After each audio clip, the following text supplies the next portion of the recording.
اعوذ باللہ من الشیطان الرجیم بسم اللہ الرحمن الرحیم الحمد للہ رب العالمین والصلاة والسلام علی رسولہ الکریم وعلی آلہ الطیبین الطاہرین المعصومین اما بعد فاعوذ باللہ من الشیطان الرجیم بسم اللہ الرحمن الرحیم لقد جاءكم رسول من أنفسكم عزيز عليه ما عنتم حريص عليكم بالمؤمنين رعوف رحیم صدق اللہ العلی العظیم۔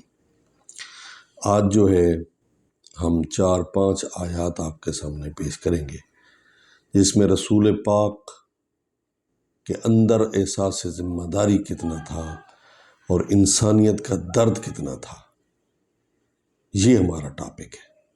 تو یہ پہلی آیت ہے سورہ توبہ آیت نمبر 128 کی۔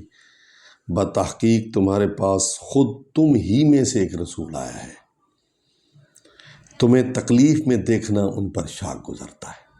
یہ دیکھیں، یہ ہم نے جو پروف کرنا تھا یہ کر دیا۔ اب آپ کو لے آتے ہیں، یہ آیت نمبر ہے سورہ کہف کی آیت نمبر 6۔ سورہ کہف کی آیت نمبر 6 دیکھیں تو اس میں اللہ تعالیٰ اپنے رسول کو تسلی دے رہے ہیں۔ فَلَعَلَّكَ بَاخِعٌ نَفْسَكَ عَلَىٰ آثَارِهِمْ إِن لَّمْ يُؤْمِنُوا بِهَٰذَا الْحَدِيثِ آسَفًا۔ اے میرے حبیب، پس اگر یہ لوگ اس قرآنی مضمون پر ایمان نہ لائے تو ان کی وجہ سے شاید آپ اس رنج میں اپنی جان سے ہاتھ دھو بیٹھیں۔ یہ دیکھیں، اس سے پتہ چلتا ہے کہ رسول پاک جو ہے وہ کتنے غمگین ہوتے تھے، کتنے افسردہ ہوتے تھے جب لوگ ایمان نہیں لاتے تھے، قرآن کو نہیں مانتے تھے، قرآن کی بات نہیں سنتے تھے، قرآن پر عمل نہیں کرتے تھے، تو اتنے افسردہ ہوتے تھے اور اتنا ان کے اندر احساس پیدا ہوتا تھا، اتنے گھلتے تھے کہ اللہ تعالیٰ کو پتہ چلتا تھا کہ اب میرا رسول مرنے والا ہے۔ یہ دیکھیں، یہ احساس ذمہ داری ہے اور انسانیت کا درد ہے۔ جو لوگ کہتے ہیں ہم بچ جائیں، بس باقی اگر برائیوں میں مرتے ہیں مر جائیں اور جہنم جاتے ہیں چلے جائیں، ہم بچ جائیں، یہ نہیں ہے۔ اللہ تعالیٰ کو یہ قبول نہیں ہے۔ اللہ تعالیٰ خود بھی بچو، دوسروں کو بھی بچاؤ، یہ سنت رسول ہے۔ یہ دیکھیں، رسول گھل رہے ہیں، مرنے کو تیار ہو جاتے ہیں، جسم ختم ہونا شروع ہو جاتا ہے۔ اب یہ تیسرے مقام پر آ جائیں۔ یہ ہم آپ کو لے آئے ہیں سورۃ طٰہٰ میں۔ سورۃ طٰہٰ آیت نمبر 1 ہے، یہ بلکہ 2 ہے۔ پہلے تو ہے نا طٰہٰ، یہ بھی رسول پاک کا ایک نام ہے، طٰہٰ اے طاہر، اے پاک نبی۔ دوسری آیت ما انزلنا علیک القرآن لتشقی، ہم نے یہ قرآن آپ پر اس لیے نازل نہیں کیا کہ آپ مشقت میں پڑ جائیں، آپ تکلیف میں پڑ جائیں، آپ بیمار ہو جائیں، آپ جو ہے نا آپ کی ہڈیاں کمزور ہو جائیں، آپ کا جسم کمزور ہو جائے، آپ ختم ہونا شروع ہو جائیں، ٹھیک ہے؟ تو اس لیے تو ہم نے قرآن نازل نہیں کیا۔ کس لیے قرآن الا تذکرۃ لمن یخشی، بلکہ یہ تو خوف رکھنے والوں کے لیے ایک یاد دہانی ہے فقط۔ آپ نے یاد دہانی کرا دی ہے، بس کافی ہے۔ لیکن دیکھیں رسول پاک کو امت کا کتنا درد تھا، امت کے لیے کتنے پریشان رہتے تھے۔ اور پہلی امتوں پر، حضرت موسیٰ کی امت پر 50 نمازیں فرض تھیں، لیکن آپ نے استدعا کی، دعا کی اللہ کی بارگاہ میں، 40 ہو گئیں، پھر استدعا کی 30 ہو گئیں، پھر 20 ہو گئیں، پھر 10 ہو گئیں، پھر کہا میری امت ضعیف ہو جائے گی تو مہربانی کریں، پھر 5 ہو گئیں، پھر اللہ تعالیٰ کو التجا کی دی کہ صحیح وہ تو 50% 50 ثواب مل سی میری امت، فرمایا تیری امت پر سی 5 ثواب 50 مل سی تیری وجہ تو۔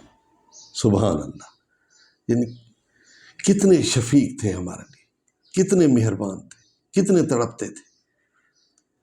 تو یہ سورۃ طٰہٰ کی آپ نے پیش کی آپ کے سامنے، سورۃ طٰہٰ آیت نمبر 2 کہ میرے رسول ہم نے قرآن اس لیے نازل نہیں کیا کہ تو مشقت میں پڑ جائے، تو پریشان ہو جائے۔ اب آ جائیں، میں آپ کو لیے چلتا ہوں سورہ فاطر آیت نمبر 8، سورہ فاطر آیت نمبر 8 کی طرف، جس میں رسول پاک کو اللہ تعالیٰ تسلی دے رہے ہیں۔ ہاں جی، بسم اللہ الرحمن الرحیم، یہ آیت نمبر 8 کا ایک حصہ ہے، بلکہ پوری آیت میں پڑھ دیتا ہوں۔ افمن زین لہ سوء عملہ، بھلا وہ شخص جس کے لیے اس کا برا عمل خوشنما بنا دیا گیا ہے، وہ شخص جس کا برا عمل اس کے لیے خوشنما بنا دیا گیا ہے، فرآہ حسنا، اور وہ اسے اچھا سمجھنے لگا ہو، ٹھیک ہے، فإن لہ یضل من یشاء ویہدی من یشاء، ہدایت یافتہ شخص کی طرف ہو سکتا ہے، بے شک اللہ جسے چاہتا ہے گمراہی میں ڈال دیتا ہے اور جسے چاہتا ہے ہدایت دیتا ہے۔ یہ دیکھیں، یہ نہیں ہے کہ ایک عمل برا کر رہا ہے، لوگ اس کو کہتے ہیں تو اچھا عمل کر رہا ہے تو وہ اپنے آپ کو اچھا سمجھنے لگ جائے، وہ اچھا نہیں ہو سکتا۔ اللہ جس کو چاہتا ہے ہدایت دیتا ہے، یعنی جو اللہ کے راستے پر چلے گا تو وہ اپنے آپ کو اچھا سمجھے، وہ ہدایت پر ہے۔ جو برے راستے پر چل رہا ہے، جو شیطان کے راستے پر چل رہا ہے، وہ اپنے آپ کو لاکھ اچھا سمجھے، وہ اچھا نہیں ہو سکتا۔ فرمایا فلا تذهب نفسك، فلا تذهب نفسك علیہم حسرات، فلا تذهب، تو فرمایا لہٰذا ان لوگوں پر افسوس میں آپ کی جان نہ چلی جائے، یعنی اتنا رسول پاک پریشان ہوتے تھے کہ آپ کی جان چلی جاتی تھی، یعنی آپ بیمار ہو جاتے تھے، آپ پریشان ہو جاتے تھے، آپ کا جسم سوکھنے لگ جاتا تھا، ہیں جی۔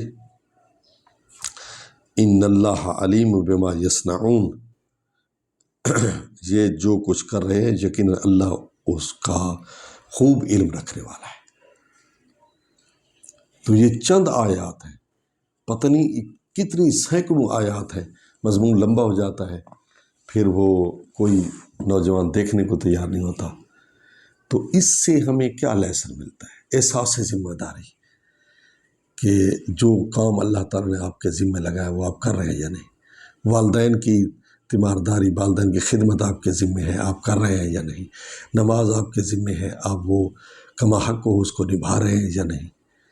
روزہ آپ کے ذمہ ہے، عورت کے ذمہ پردہ ہے، عورت کے ذمہ گھر کی بچوں کی تربیت ہے، کیا وہ کر رہی ہے یا نہیں، ٹھیک ہے، حیا اس میں ہے یا نہیں۔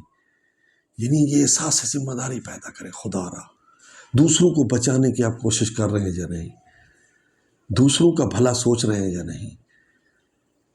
تو دعا ہے کہ اللہ تعالی ہم سب کو رسول پاک کی سنت میں رہتے ہوئے احساس ذمہ داری پیدا کرنا چاہیے۔ والسلام علیکم ورحمۃ اللہ۔